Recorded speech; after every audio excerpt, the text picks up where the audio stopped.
भारत माता को प्रणाम करते हुए आप सबके इस गुरु माता पिता को प्रणाम करता हूँ। सारे बाल बच्चों को बहुत सारा प्यार और बुजुर्गों को राम राम। समाज अमीर तो हो रहा है लेकिन संस्कारों से बहुत गरीब हो रहा है। एक वक्त बहुत जल्द ऐसे आने वाला होगा, पिछले 10 वर्षों से मैं लगातार कह रहा हूं कि जब हमारे इर्द गिर्द गाड़ियां होंगी, इलेक्ट्रॉनिक चीजें होंगी, सुविधाओं का सामान होगा, पैसा होगा, लेकिन दुख दर्द बांटने वाला कोई नहीं होगा। वो भी लोगों से जाकर कांटेक्ट करना होगा, मेरे दुख दर्द बांटने के लिए मुझे फीस देनी होगी। ऐसी भयावह स्थिति आएगी, कहीं ना कहीं हम सब डिप्रेशन में जाएंगे। ये रोकी जा सकती है माता पिता और संतान के बेहतर संबंधों से। घर मजबूत होगा तो राष्ट्र मजबूत होगा, तो व्यक्ति मजबूत होगा। परिवार यदि टूटने लगे तो व्यक्ति कमजोर होगा। मनुष्य प्रोफेशनल जीव नहीं है, हाड़ मांस और भावनाओं का जीता जागता संगम है। इसलिए भावनाएं बहुत महत्वपूर्ण है। आज इसी विषय पर बात करेंगे। परिवार टूट रहे हैं, माता पिता और बच्चों के बीच में अंतर बहुत महत्वपूर्ण है। आज इसी विषय पर बात करेंगे। परिवार टूट रहे हैं, माता पिता और बच्चों के बीच में अंतर है, वह हमें बढ़ता चला जा रहा है। बहुत सारे लोग इसे कहते हैं जनरेशन गैप, लेकिन जनरेशन गैप तो हर युग में था। दशरथ और राम के बीच में भी था, राम और लवकुश के बीच में भी था, वासुदेव और कृष्ण के बीच में भी था। जनरेशन गैप कब नहीं रहता, हमेशा रहता है। कभी बेटा पिता से बड़ा हुआ है, लेकिन ये समस्याएं आज क्यों हो रही हैं, इसका एक ज्योतिषीय विश्लेषण मैं प्रस्तुत कर रहा हूं। ध्यान से सुनिएगा। परिवारों को जोड़ने की कोशिश है, कुछ उपाय भी है। माता पिता का बुद्ध और 5वां भाव यदि अच्छा नहीं होता तो माता पिता को बच्चों से परेशानी होती है। कुंडली का 5वां भाव और 9वां भाव संतान के सुख का होता है। इन्हीं घरों के अच्छे होने पर संतान अच्छी होती है, बहुत प्यार करती है। किसी भी व्यक्ति के ये भाव जितने मजबूत होंगे, उसका संतान से लगाव और संतान का उससे लगाव उतना ही ज्यादा होगा। परंतु संतान से विवाद होता है। क्यों? पितृदोष यदि घर में है तो संतान से हमेशा विवाद होगा। एक जगह बैठे नहीं और झगड़ा शुरू। ऐसे पापा फोन कर रहे हैं बेटे जी को, बेटा जी फोन कर रहे हैं पापा को, मम्मी से दोनों हालचाल ले रहे हैं एक दूसरे का, लेकिन सामने बैठती कला शुरू, झगड़ा शुरू। जरा सी बात पे इतनी हॉट टॉक्स हो जाएंगे, सब परेशान होंगे। बृहस्पति दोष यदि है घर के अंदर और किसी व्यक्ति की कुंडली में, या बुध का दोष है, तो निश्चित रूप से संतान से झगड़ा होगा, संतान का भी झगड़ा होगा। दूसरे भाव पर यदि राहु का प्रभाव है तो धीरे धीरे संतान दूर होती चली जाएगी। 5वें भाव पर यदि राहु का प्रभाव है तो संतान से वैमनस्य उत्पन्न होगा। आपने देखा होगा बहुत सारे बच्चे माता पिता से इसलिए प्रेम करते हैं क्योंकि माता ही पिता उनके फाइनेंसर्स हैं। प्रॉपर्टी मिलेगी और यदि नहीं मिलती तो झगड़ा होता है, भाई भाई में से फुटब्बल हो जाता है। अरे माता पिता की प्रॉपर्टी जिसे चाहे दे, उस पर किसी का कोई अधिकार नहीं हो सकता सिवाय उस व्यक्ति के जिसने उसे कमाया, या उसकी पत्नी के या उसके पति के, यानी माता पिता जिसे चाहे दे। लेकिन हम जबरदस्ती करते हैं, उनमें नुक्स निकालते हैं, उनसे गुस्सा करते हैं, उनसे झगड़ा करते हैं। ये राहु के प्रभाव की वजह से होता है। जिस व्यक्ति के 5वें भाव बहुत शुद्ध होते हैं, जिस माता पिता का 5वां भाव बहुत अच्छा होता है, वो सारा पैसा बोरी में बंद करके कहीं फेंक भी आए तब भी उसकी संतान उससे उतना ही प्यार करती है। यानी धन के लिए माता पिता नहीं है। चंद्रमा पर राहु का प्रभाव संतान से दूर करता चला जाता है। देखा होगा बच्चों को खूब पढ़ाया लिखाया, बच्चे ने एक इच्छा जाहिर की कि विदेश जाकर पढ़ना चाहता हूं, ठीक है, अब विदेश वो चले गए, अब वापसी नहीं हो रही है। काम बहुत है, कहाँ आऊं, एक बार आने में इतने 1000 रुपए लगते हैं, 14 घंटे का सफर होता है, क्या करूंगा, यहां पर नुकसान हो जाएगा, वगैरह वगैरह। इच्छा नहीं होती। जिसको इच्छा होती है 14 क्या 24 क्या साल भर भी सफर करने को तैयार होगा मिलने जाने के लिए। बुध पर राहु का प्रभाव संतान से दूर करता है। कैसे? कलह करा के। यह संतान धोखा देके गायब हो जाती है। दूसरे और 5वें भाव पर राहु शनि का एक साथ प्रभाव संतान सुख आसानी से नहीं देता। या तो होगा नहीं या फिर संतान होगी बड़ा दुख देगी। ये तो माता पिता की बात है कि वो अपने बच्चे की बात बाहर जाने नहीं देते, लेकिन रोज अंदर घुलते रहते हैं अपने बच्चे के व्यवहार से, यदि ये योग है तो। स्त्री ऋण से प्रभावित पिता, विशेषकर उसकी बेटी उससे बहुत नफरत करती है। बेटा तो करता ही है, लेकिन बेटी बहुत नफरत करती है। बहुत सारी लड़कियां आपने देखा होगा, ऐसे पापा पापा करेंगे, लेकिन पापा के पास बैठते ही गुस्सा शुरू हो जाएगा, पापा से झगड़ा शुरू हो जाएगा। पापा को अपना आइडियल नहीं बनाएंगी, मॉरल नहीं बनाएंगी। पापा भी उनके लिए कुछ नहीं करते। ऐसा नहीं कि केवल बिटिया की ही गलती है। कुल मिला के दोनों के बीच में एक ऐसी खाई होती है जो आसानी से पटती है। घर के बीचों बीच पानी का सोता जिनके यहां होता है, यानी पानी रखने की जगह घर के बीचों बीच यदि है, जैसे छत पे टंकी बीचों बीच रखी है, वह मतलब, या नल हैंडपंप या चापाकल घर के बीचों बीच खुदा हुआ है तो, या मोटर की खुदाई घर के बीचों बीच है तो संतान सुख में जबरदस्त बाधा होती है। ऐसी जगह तो होगी नहीं, होगी तो सुख नहीं मिल पाता। समस्या गंभीर है और बात भी गंभीर है। इसे हल्के से ना लें। और वो बच्चे भी जो आज माता पिता नहीं है, आज स्वयं बच्चे हैं, वह भी इसे गंभीरता से लीजिए। घर की हालत बड़ी खराब हो जाती है, पूरा बचपन खत्म हो जाता है या बुढ़ापा खत्म हो जाता है। लिहाजा इस बात को बहुत गहराई से समझिए जो मैं आपसे कर रहा हूं। बताऊंगा इसके बारे में कुछ और चीजें, और फिक्र नहीं, उपाय हैं और बड़े काम कारगर सिद्ध होते हैं, बड़े काम के उपाय। लेकिन फिलहाल मेष, वृषभ, मिथुन और कर्क का हाल जान लेते हैं। मेष राशि, आज आप चिंताग्रस्त रहेंगे तथा विद्यार्थियों के लिए दिन अच्छा नहीं है। बहुत मेहनत से पढ़ना, नहीं तो गड़बड़ हो जाएगी। सावधानी एक रखिएगा, इस दिन गरिष्ठ भोजन मत कीजिएगा। उपाय क्या है? खम ब्रह्म का जप करिए और काम पर चलिए, प्रभु सब अच्छा करेंगे। वृषभ राशि, आज परिवार में आपका मन बेचैन रहेगा और लिए गए निर्णय सार्थक सिद्ध नहीं होंगे। एक सावधानी रखिएगा, महत्वपूर्ण कार्य को इस दिन टाल दें और वाहन से सावधान रहें। उपाय क्या करना है? जयंती मंगला काली, भद्रकाली, कपालिनी, दुर्गा क्षमा शिवा धात्री स्वाहा सदा नमस्तुते का जप करिए, काम पर चलिए। मिथुन राशि, आज आपके कार्य में वृद्धि होगी और बिना रुकावट के आपके कार्य पूर्ण होंगे। बस एक सावधानी बरतना बहुत जरूरी है। मजदूर वर्ग के लोगों को इस दिन नहीं सताइए, बाकी सब ठीक रहेगा। उपाय क्या करना है? कच्चे आंवले का सेवन करें, काम पर चले। कर्क राशि, आज कुटुंब से मतभेद हो सकता है तथा गले से संबंधित परेशानियों के योग है। सावधानी, धन किसी को मत दीजिएगा और शांत रहिएगा, सब अच्छा होगा। उपाय क्या करना है? साबुत उड़द का दान करिए, प्रसन्न रहिए। मैं आपको कुछ और चीजें बताता हूं, कुछ और लक्षण बताता हूं, कुछ और समझने के लिए महत्वपूर्ण बातें बताता हूं, फिर उपाय भी बताऊंगा। देखिए ध्यान से, आप हाथ पर खुद समझने की कोशिश कीजिए कि औलाद का सुख कितना है। देखिए, मैं आपको कुछ चीजें बता रहा हूं, जैसे आपके बृहस्पति पर ये कुछ खड़ी रेखाएं हैं और बृहस्पति का ये जो हिस्सा है, ये पर्वत जिसे हम कहते हैं, बृहस्पति का क्षेत्र, माउंट ऑफ जुपिटर, ये यदि उठा हुआ है तो ऐसे लोगों को संतान का बड़ा सुख प्राप्त होता है।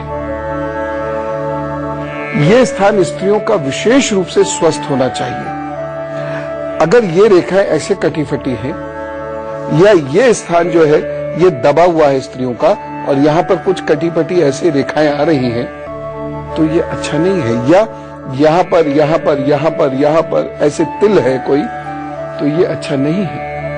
बहुत सारे लोगों के यहाँ पर चतुर्भुज बन जाता है, वो बहुत ही अच्छा होता है। इस तरीके से चतुर्भुज बन जाता है रेखाओं का, बड़ा अच्छा होता है। लेकिन अगर ये चतुर्भुज यहाँ टूट गया तो ये बहुत खराब होता है। क्या होता है नुकसान? गृहस्थी कमजोर पड़ती है और आप बहुत प्रयत्न करते हैं इस गृहस्थी को मजबूत करने के, लेकिन वह प्रयत्न सफल नहीं होते, बच्चे बहुत कष्ट देते हैं। उपाय है एक और चीज, अधिक मजबूत बृहस्पति वाले व्यक्ति को संतान से इज्जत नहीं मिलती। बड़ी विचित्र सी बात है। बृहस्पति यदि कमजोर है तो भी नहीं मिलेगी, लेकिन बहुत मजबूत है तो भी नहीं मिलेगी। क्यों? क्योंकि जैसे मान लीजिए ये उंगली बाहर जा रही है और ये हिस्सा बहुत मजबूत है और जीवन रेखा से एक रेखा बृहस्पति के पर्वत पर पहुंच रही है। ऐसा व्यक्ति अपना ही नहीं होता, वह तो समाज का होता है। समाज के काम करेगा, राष्ट्र के काम करेगा, अपने काम ही नहीं करेगा। तो उसकी औलाद कोई बहुत उच्च कोटि की आत्मा हुई तो ठीक है, और नहीं तो वो हमेशा ये कहते रहे पापा ने मुझे ये पैसा नहीं दिया, पापा ने मुझे वो नहीं दिया, पापा मेरे साथ यहाँ घूमने नहीं गए, पापा बेकार के आदमी है। और उसके बाकी लोग भी कहेंगे जो व्यक्ति अपना घर नहीं संभाल सकता वह दुनिया क्या संभालेगा। अरे घर संभालना अलग बात है, दुनिया संभालना अलग बात है। हर काम हर व्यक्ति का अलग अलग बटा हुआ होता है। तो ऐसे कमेंट एकदम मत दिया कीजिए, क्योंकि यह जीवन रेखा से सीधा ये रेखा उठी, इसका मतलब ही है कि उच्चाभिलाषी योग है। आप एक साधारण व्यक्ति होकर रह नहीं सकते, आपको असाधारण कार्य कर रहे हैं। ऐसा नहीं मैं कह रहा हूं कि गृहस्थी पालना असाधारण कार्य नहीं है, लेकिन आपको वह कार्य करने जो आपको स्वयं से उठकर करने हैं। यानी आपको सैक्रिफाइस करना होगा खुद को। चाहे कोई मूवमेंट चला रहे हो, चाहे कोई शिक्षण संस्थान चला रहे हो, आप जीवन में कुछ भी करेंगे वह लाभ के लिए कम होगा, दूसरों के लाभ के लिए अधिक होगा। तो जो आपने ये लक्षण देखे हैं इन्हें गंभीरता से लीजिएगा और उपाय जरूर कर लीजिएगा। कोई भी एक उपाय पकड़ लीजिएगा, मैं तो बताऊंगा जितने एक भी पकड़ लेंगे अपने आप सब ठीक होगा। तो फिक्र नहीं, फिलहाल जान लीजिए सिंह कन्या तुला वृश्चिक का हाल। सिंह राशि, चेहरे पर प्रसन्नता रहेगी, पुराने रुके हुए कार्य आपके पूर्ण होंगे, अच्छा दिन है। एक सावधानी रखिएगा, सेवकों से थोड़ा सा अलर्ट रहे इस दिन। उपाय क्या करना है? गरीब को बैंगन का दान कीजिए, शनि बढ़िया कीजिए, काम पर चलिए। कन्या राशि, आज आपका धन खर्च का योग अधिक है तथा व्यर्थ में यात्रा ना करें तो अच्छा है। सावधानी, निवेश से बचने की कोशिश इस दिन करनी है और वाहन को सावधानी से रखें। उपाय क्या करना है? अगर यात्रा करनी पड़ जाए तो संकट नाशक गणेश स्तोत्र जरूर पढ़ लीजिएगा। तुला राशि, आज आपके द्वारा किए गए कार्यों से लाभ होगा तथा बड़े भाई या मित्रों का आपको सहयोग रहेगा। सावधानी एक जरूर बरत लीजिएगा, धार्मिक कार्यों में जिन बाधा ना डालें। उपाय क्या करना है? मंदिर में केले का दान कीजिए, वो सब ठीक करेंगे। वृश्चिक राशि, आज आपको उच्च अधिकारी की कृपा प्राप्त होगी, उनसे प्रशंसा प्राप्त होगी और कार्यों में सफलता के योग हैं। सावधानी एक रखनी है, जीवन साथी से इस दिन ना झगड़े तो अच्छा है। और उपाय क्या करेंगे? होली का तिलक कीजिए मस्तक के बीचों बीच और काम पर चलिए, अच्छा होगा। कुछ राशियां बची हैं, बताऊंगा, गुरु मंत्र भी बचा है, जन्मदिन भी बचा है, लेकिन जरा उपाय बता देता हूं मैं पहले, क्योंकि बहुत सारे लोगों को चिंता हो गई होगी। ये उपाय करें, चिंता छोड़ दीजिए। यदि परेशानी हो रही है तो ये उपाय कीजिए, पितृदोष को शांत कीजिए, वजन के बराबर कोयला दान कीजिए। इसे हर अमावस्या को जीवन भर करना पड़ेगा यदि आपके घर में बहुत परेशानियां रहती हैं तो। सीताराम यंत्र स्थापित कीजिए घर में, चंदन पे स्थापित कर सकते हैं, चांदी पे स्थापित कर सकते हैं। संतान गोपाल यंत्र की पूजा करें यदि संतान आपकी बीमार रहती है या दूर चली गई है या आपके पास लौट के नहीं आ रही है। क्रोध को कम कीजिए, साथ ही साथ तनाव, धुएं और शराब से दूर रहें। जिन घरों में यह चीजें रहती हैं उन घरों में रिलेशंस धीरे धीरे फॉर्मल होते चले जाते हैं। यदि माता पिता और संतान के बीच में बिल्कुल नहीं बनती है तो माता पिता को हरिवंश पुराण का पाठ करना चाहिए। सामाजिकता बढ़ाएं। माता पिता यदि अपनी जिंदगी केवल अपने बच्चों तक सीमित रख देंगे तो एक समय ऐसा आएगा कि उनके बच्चों से दूर हो जाएंगे। अजीब सी बात है, लेकिन ये होगा। इसलिए लोगों के घर बच्चों के साथ आए जाएं, लोगों को भी अपने घर बुलाएं।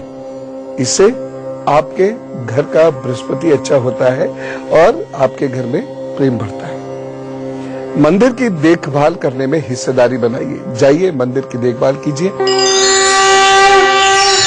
अभी तो गुरु मंत्र बाकी है, जन्मदिन भी बताऊंगा, लेकिन उससे पहले धनु, मकर, कुंभ और मीन का हाल।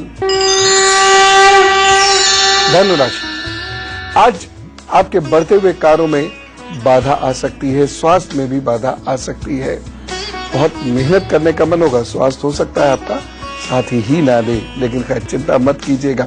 बस एक सावधानी रखिएगा, सरकारी कार्यों में उलझने से बचें। उपाय क्या करना है? गुरु के कार्य को, विचारों को आगे बढ़ाइए। मकर राशि, आज मन में बेचैनी रहेगी, रोग होने की संभावना है। एक सावधानी, विशेष निर्णय ना ले तो अच्छा है। उपाय क्या करना है? रुद्राय नमः कहिए अभी शिवलिंग पर अभिषेक कीजिए, काम बन सके। कुंभ राशि, आज व्यापारियों के लिए दिन अच्छा है, जमकर कार्य करें, सुख की अनुभूति रहेगी। एक सावधानी, शत्रु को नजरअंदाज मत कीजिएगा। और उपाय क्या करेंगे? मखाने का सेवन करिए, औरों को भी खिलाइए, काम पर चलिए। सावधानी, शत्रु को नजरअंदाज मत कीजिएगा। और उपाय क्या करेंगे? मखाने का सेवन करिए, औरों को भी खिलाइए, काम पर चलिए। मीन राशि, आपका मन कार्य करने में लगेगा और शत्रु शांत होंगे। जमकर मेहनत कीजिए और रुके हुए कार्य को फिर से शुरू कीजिए और लाभ प्राप्त कीजिए। सावधानी, निंदा, बुराई, चुगली बिल्कुल नहीं करनी है। उपाय क्या है? गुरु जी को याद कीजिए, इष्ट को याद कीजिए, भोग दीजिए और अपने काम पर चल दीजिए। तो बताऊंगा बहुत खास उपाय गुरु मंत्र में, लेकिन फिलहाल हमें से कुछ लोगों का जन्मदिन है तो हमें उन्हें विश करना है। चलिए करिए। Wish you happy birthday. सबको विश करने से सबकी विशेष मिलती हैं। और आज जिनका जन्मदिन है उन्हें मेरा उपहार। देखिए, बहुत ध्यान से चलने वाले हैं ये 12 महीने, बाधाओं के हैं ये 12 महीने। मित्रता क्या, पार्टनरशिप क्या, प्रेम संबंध क्या, गृहस्थी क्या, सभी में बाधाएं आएंगी। हाँ, व्यापारिक या व्यवसायिक स्तर पर फल शुभ मिलेंगे। तो नौकरी और व्यापार दोनों में अच्छे योग बने हुए हैं, यात्राओं से लाभ के योग बने हुए हैं। तो कुल मिला के ठीक है। वैसे मार्च जो 2015 के खास महीने, उसमें से मार्च, जून, दिसंबर और 2016 का फरवरी और अगस्त, ये बहुत ही अच्छे महीने हैं। इसमें आप आगे बढ़िए। और इस वर्ष का अगस्त और नवंबर ये आपको इमोशनल डिस्टर्बेंस देंगे, भावनात्मक परेशानी देंगे। कोई बात नहीं, आप उपाय कीजिए। और उपाय क्या है? मंगलवार और शुक्रवार को दूध और नमकीन निर्धन कन्याओं में बांटने की आदत डाल दीजिए। बस प्रभु साहब ठीक कर देंगे। चलिए बातचीत का सिलसिला शुरू कर देते हैं। यदि आपको कुछ पूछना हो तो ये ईमेल आईडी नोट कीजिएगा, udlakguru@tvnews.com। बस जरा सी समस्या लिख भेजिए, नाम और फोन नंबर जरूर लिख दीजिएगा। प्रभु से प्रार्थना करता हूँ सब अच्छा हो। अंकिता जी से बात करते, मुंबई से हमारे साथ है। राम राम। हेलो, राम राम गुरु जी। जी अंकित जी। हाँ जी, मेरा डेट ऑफ बर्थ है 1986। क्या है? मेरा डेट ऑफ बर्थ 22 सितंबर 1986। 22 सितंबर 1986 और टाइम है सुबह 10:09। हाँ जी, हाँ जी। और बर्थ प्लेस है धामपुर, जिला बिजनौर, उत्तर प्रदेश। जी हाँ जी। गुरुजी, मेरा प्रश्न ये है कि मैं 4 साल हो गए जॉब करते हुए, लेकिन मेरी करियर में मेरी तरक्की नहीं हो रही है और सारे काम बड़े तेज होते हैं और एक स्थिरता आ चुकी है। दूसरा प्रश्न ये है कि मेरा 2013 में कंपनी ने अमेरिका का वीजा लगवाया था, लेकिन 13 महीने हो गए हैं, मैं अभी तक जा नहीं पाया हूँ। तो मेरी कुंडली में देश का योग है कि नहीं? जी हाँ, अगर इस नवंबर तक ये संघर्ष चलेगा, इस नवंबर के बाद फिर जीवन आपका बेहतर होगा। यानी जो भी आप अभी मेहनत कर रहे हैं उसे बदस्तूर करते रहिए, सब जुड़ रही है। और मैं सूद ब्याज नवंबर 2015 के बाद से ये आपको मिलने लगेगी। 2016 बहुत अच्छा बरस है आपके लिए। 2016 में आपका काफी कुछ होगा। रही बात विदेश जाने की, तो एक छोटा योग इस बार जरूर बनता है अप्रैल से जुलाई के बीच में। और अब गुरु मंत्र में हम ये जानते हैं कि माता पिता और बच्चों के बीच तनाव के मुख्य कारण है क्या, और उनको धीरे धीरे आप ठीक करते चले जाइए।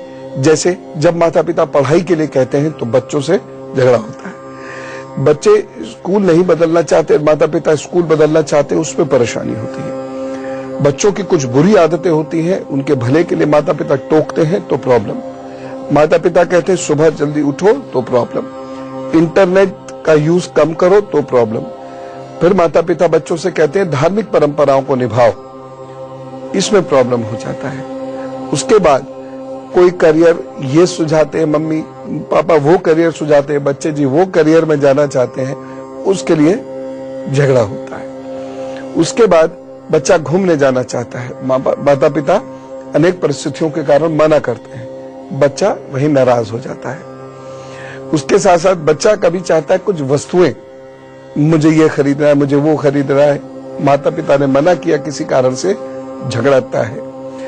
बच्चे रिश्तेदारों से मिलना नहीं चाहते, माता पिता कहते हैं रिश्तेदारों से मिलो, झगड़ा शुरू। हाँ, दोस्तों से मिलना चाहते हैं और माता पिता कहते हैं दोस्तों से जरा दूर रहो, तो झगड़ा शुरू। और कुछ रिश्ते, कुछ प्रेम इस प्रकार से आजकल डेवलप हो रहा है बच्चों में, और बहुत छोटी उम्र में हो रहा है, जो बिल्कुल ठीक नहीं है, किसी लॉजिक से ठीक नहीं है। बस माता पिता अपने अनुभव से मना कर देते हैं, बच्चा उनसे दूर होता चला जाता है।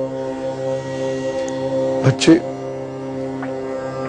माता पिता की कुछ मान लिया करो, बहुत सारी चीजें अनुभव से होती है, और एक बार अनुभव से कोई बात कही गई, आपने नहीं मानी, पछतावा होगा। अगर कोई प्रॉब्लम हुई, जिंदगी भर पछतावा होगा उसका। कल का एजेंडा पता है क्या है? बहुत सारे लोगों को कुंडली देखनी नहीं आती, और बहुत सारे लोगों को यह पता ही नहीं कि उनकी कुंडली कहाँ है। मैं कुछ ऐसे लक्षण बताता हूं आपको कल, बड़ी रुचिकर बात है, बहुत मजा आएगा आपको, कि आपको कुंडली की बहुत सारी चीजें वैसे समझ में आ जाएगी लक्षणों से। तो कल ये बात करेंगे। और आज प्रभु से प्रार्थना करता हूं, और आप सब लोग, बच्चों आप भी कोशिश करो, परिवार में हंसो, खेलो, कूदो, और बहुत प्रेम हो, बहुत स्नेह हो। परिवार मजबूत होगा तो जिंदगी मजबूत हो जाएगी। चलो, राम राम, नमस्कार।